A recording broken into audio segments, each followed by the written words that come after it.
ರಾಜಕೀಯದಲ್ಲಿ ಪ್ರಜ್ವಲ್ ಪ್ರಕರಣ ಕೋಲಾಹಲಕ್ಕೆ ಕಾರಣವಾಗ್ತಾ ಇದೆ. ರಾಕೇಶ್ ಸಿದ್ದರಾಮಯ್ಯ ಪ್ರಕರಣವನ್ನ ಪ್ರಸ್ತಾಪಿಸಿದ ಎಚ್ಡಿಕೆಗೆ ಸಿಎಂ ಸಿದ್ದರಾಮಯ್ಯನವರು ಕೌಂಟರ್ ಕೊಟ್ಟಿದ್ದಾರೆ.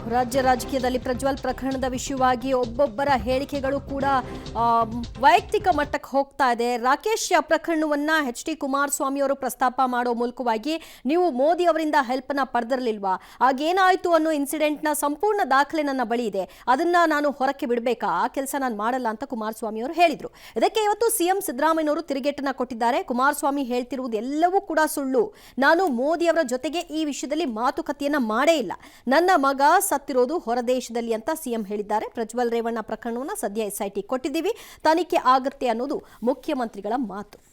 ಒಟ್ಟಲ್ಲಿ ರಾಕೇಶ್ ಸಿದ್ದರಾಮಯ್ಯ ಅವರು ಈಗಿಲ್ಲ, ಸೊ ಅವರ ವಿಷಯವಾಗಿ ಕುಮಾರಸ್ವಾಮಿ ಅವರು ಕೆದಕಿದ್ದು ಸಹಜವಾಗಿ ಸಿದ್ದರಾಮಯ್ಯನವರಿಗೆ ಒಂದು ರೀತಿ ಬೇಸರವನ್ನ ತರಿಸಿದೆ. ಅದಕ್ಕೆ ಅವರು ಇವತ್ತು ರಿಯಾಕ್ಟ್ ಮಾಡಲೇಬೇಕಿತ್ತು. ಅವ್ರು ರಿಯಾಕ್ಟ್ ಮಾಡಲಿಲ್ಲ ಅಂತ ಅಂದ್ರೆ ಕುಮಾರಸ್ವಾಮಿ ಮಾಡಿರೋ ಆರೋಪ ಬಹುಶಃ ನಿಜವಿರಬಹುದು ಅನ್ನುವಂತಹ ಅಭಿಪ್ರಾಯವೂ ಕೂಡ ಮೂಡಬಹುದು. ಅದಕ್ಕೆ ಅವರು ಮಾತನಾಡೋ ಮೂಲಕವಾಗಿ ಮೋದಿ ಅವರ ಜೊತೆಗೆ ನಾನು ಸಂಪರ್ಕವೂ ಮಾಡಿರಲಿಲ್ಲ, ನನ್ನ ಮಗ ಸತ್ತದ್ದು ವಿದೇಶದಲ್ಲಿ ಅನ್ನೋ ಹೇಳಿಕೆಯನ್ನು ಅವರು ಕೊಟ್ಟಿದ್ದಾರೆ. ಒಂದು ದುರ್ಘಟನೆ, ಅದನ್ನು ನಾನು ಬಳಕೆ ಮಾಡೋಕ್ಕೆ ಹೋಗಲ್ಲ. ಈಗ ನಿಮ್ಮ ಕುಟುಂಬದಲ್ಲಿ ನಡೆದಂಥ ದುರ್ಘಟನೆ ನಾನು ಇದಕ್ಕೆ ಬಳಕೆ ಮಾಡ್ಕೊಳ್ಳಿಕ್ಕೆ ಹೋಗಲ್ಲ. ಸಿದ್ದರಾಮಯ್ಯನವರೇ, ಅವತ್ತು ನಿಮ್ಮ ಕುಟುಂಬದ ಮಾನ ಮರ್ಯಾದೆ ಉಳಿಸೋದಲ್ಲ ನರೇಂದ್ರ ಮೋದಿ, ಸುಷ್ಮಾ ಸ್ವರಾಜ್ ಮಾನ ಮರ್ಯಾದೆ ಉಳಿಸೋದ್ರಲ್ಲ. ಅದಕ್ಕೆ ಇವತ್ತು ನರೇಂದ್ರ ಮೋದಿ ಅವರನ್ನ ಪ್ರಜ್ವಲ್ ರೇವಣ್ಣ ಅವರದಕ್ಕೆ ಟ್ಯಾಲಿ ಮಾಡ್ಕೊಂಡು ಅವ್ರನ್ನ ಪ್ರಶ್ನೆ ಮಾಡ್ತೀರಾ ನೀವು?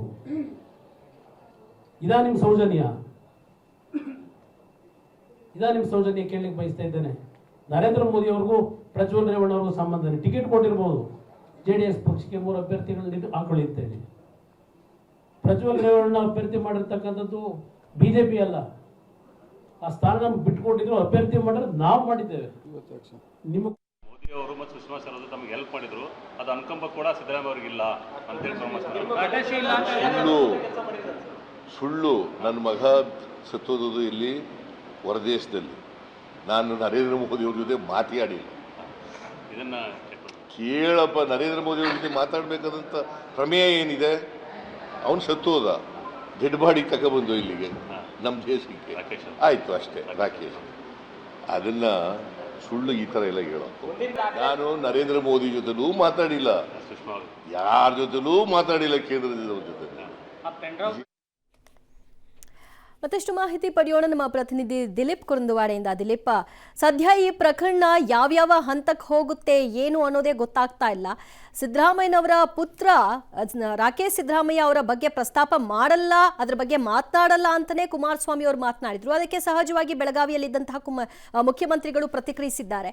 ಸೊ ಅಂದ್ರೆ ಏನೂ ಆಗಿಲ್ಲ, ಏನು ನಡೆದಿಲ್ಲ ಇವರು ಹೇಳೋ ರೀತಿಯಲ್ಲಿ ಅನ್ನೋದಾ ಮುಖ್ಯಮಂತ್ರಿಗಳ ಮಾತು? ದಿವ್ಯಾ, ಪ್ರಮುಖವಾಗಿ ಏನಂತಂದ್ರೆ ಏನು ಕುಮಾರಸ್ವಾಮಿ ಅವರು ಪ್ರೆಸ್ ಮೀಟ್ ಮಾಡ್ತಾರೆ, ಪ್ರೆಸ್ ಮೀಟ್ ಆದ ನಂತರ ಮುಖ್ಯಮಂತ್ರಿ ಬೆಳಗಾವಿಗೆ ಬರ್ತಾರೆ. ನಾವು 2-3 ಸರಿ ಪ್ರಯತ್ನವನ್ನು ಮಾಡ್ತೀವಿ ಮುಖ್ಯಮಂತ್ರಿಗಳನ್ನ ಮಾತಾಡಿಸ್ಬೇಕು ಅಂದರೆ ಸ್ಪಷ್ಟವಾದ ಶಬ್ದಗಳು ಹೇಳ್ತಾರೆ. ಕುಮಾರಸ್ವಾಮಿ ಅವರು ಉತ್ತರ ಕೊಡೋದಿಲ್ಲ ಅಂತಾರೆ. ಅದಾದ ನಂತರ ಸತೀಶ್ ಜಾರಕಿಹೊಳಿ ನಿವಾಸದಲ್ಲಿ ಊಟ ಆದ ನಂತರ ಮತ್ತೆ ನಾವು ಮಾತಾಡಿಸಿದಾಗ ಹೇಳ್ತಾರೆ, ಇಲ್ಲ ಅದು ಶುದ್ಧ ಸುಳ್ಳು ಇರುವಂಥದ್ದು, ನಾನು ಯಾರ ಜೊತೆನೂ ಮಾತಾಡಿಲ್ಲ, ಪ್ರಧಾನಿಯವ್ರ ಜೊತೆನೂ ಮಾತಾಡಿಲ್ಲ, ಸುಷ್ಮಾ ಸ್ವರಾಜ್ ಜೊತೆನೂ ಮಾತಾಡಿಲ್ಲ, ನನ್ನ ಮಗ ತೀರಿಕೊಂಡಿದ್ದು ಬೇರೆ ದೇಶದಲ್ಲಿ, ಹೀಗಾಗಿ ಈ ವಿಚಾರ ಸುಳ್ಳು ಇದೆ ಅಂತ ಹೇಳ್ತಾರೆ. ಮತ್ತು ಮುಂದುವರೆದ ಪ್ರಶ್ನೆ ಕೇಳಿದಾಗ ಒಂದು ದಾಖಲೆ ಬಿಡುಗಡೆ ಮಾಡ್ತಾರೆ ಅಂತ ಹೇಳಿದಾಗ ಒಂದಿಷ್ಟು ಸುಳ್ಳಿಗೆ ಏನು ದಾಖಲೆ ಬಿಡುಗಡೆ ಮಾಡ್ತಾರೆ ಅಂತ ಹೇಳಿ ಒಂದಿಷ್ಟು ಕೋಪ ಮಾಡ್ಕೊಂಡಿರುವಂಥದ್ದು. ಇದು ಬೆಳಗಾವಿಯ ಏನು ಗೋಕಾಕದಲ್ಲಿ ಸಭೆ ಮುಗಿಸಿ ಬಂದ ನಂತರ ನಮ್ಮ ಜೊತೆ ಮಾತಾಡಿರುವಂಥದ್ದು. ಹೀಗಾಗಿ ಕುಮಾರಸ್ವಾಮಿ ಹೇಳೋದು ಎಲ್ಲವೂ ಕೂಡ ಅಂತಂದರೆ ಸುಳ್ಳಿದೆ, ಹೀಗಾಗಿ ಸುಳ್ಳಿಗೆ ಏನು ದಾಖಲೆ ಬಿಡುಗಡೆ ಮಾಡ್ತಾರೆ ಅಂತ ಹೇಳುವಂಥದ್ದು. ಮತ್ತು ರಾಕೇಶ್ ಸಿದ್ದರಾಮಯ್ಯ ವಿಚಾರದಲ್ಲಿ ಒಂದಿಷ್ಟು ಪ್ರಶ್ನೆಗಳನ್ನ ಕೇಳಿದಾಗ ನೇರವಾಗಿ ಅದೆಲ್ಲ ಸುಳ್ಳು ಅಂತ ಹೇಳಿರುವಂಥದ್ದು. ದಿವ್ಯಾ, ಥ್ಯಾಂಕ್ ಯು ದಿಲೀಪ್ ನಿಮ್ಮೆಲ್ಲ ಮಾಹಿತಿಗೆ.